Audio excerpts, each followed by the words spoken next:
कोकण, मध्य महाराष्ट्र आणि विदर्भात पावसाचा जोर पुन्हा वाढण्याचा अंदाज आहे. तसेच कोकण आणि मध्य महाराष्ट्रातील अनेक जिल्ह्यांना जोरदार ते अतिजोरदार पावसाचा ऑरेंज अलर्ट हवामान विभागाने दिला आहे. हवामान विभागाने उद्या कोकणातील रत्नागिरी, रायगड आणि ठाणे तसेच मध्य महाराष्ट्रातील सातारा आणि पुणे जिल्ह्यात काही ठिकाणी जोरदार ते अतिजोरदार पावसाचा अंदाज दिला आहे. तर सिंधुदुर्ग, पालघर, कोल्हापूर, नाशिक, विदर्भातील अमरावती, वर्धा, नागपूर, चंद्रपूर, गडचिरोली, भंडारा आणि गोंदिया या जिल्ह्यात काही ठिकाणी जोरदार पावसाचा येलो अलर्ट देण्यात आला आहे. तर मराठवाड्यातील जालना, धाराशिव, लातूर, नांदेड, परभणी आणि हिंगोली जिल्ह्यात काही ठिकाणी हलक्या सरी होतील असाही अंदाज व्यक्त करण्यात आला आहे.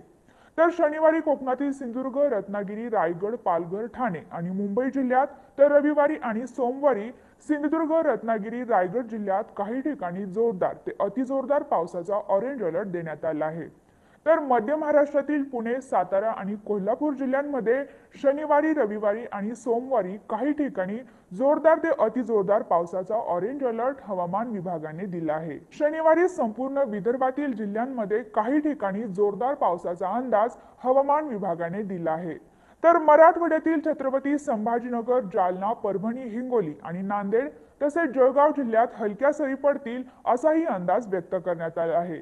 रविवारी आणि सोमवारी संपूर्ण विदर्भासह मध्य महाराष्ट्रातील काही जिल्ह्यांमध्ये आणि मराठवाड्यातील काही ठिकाणी जोरदार पावसाचा येलो अलर्ट देण्यात आला आहे. खानदेशातील काही भागात हलक्या सरी पडतील असाही अंदाज व्यक्त करण्यात आला आहे.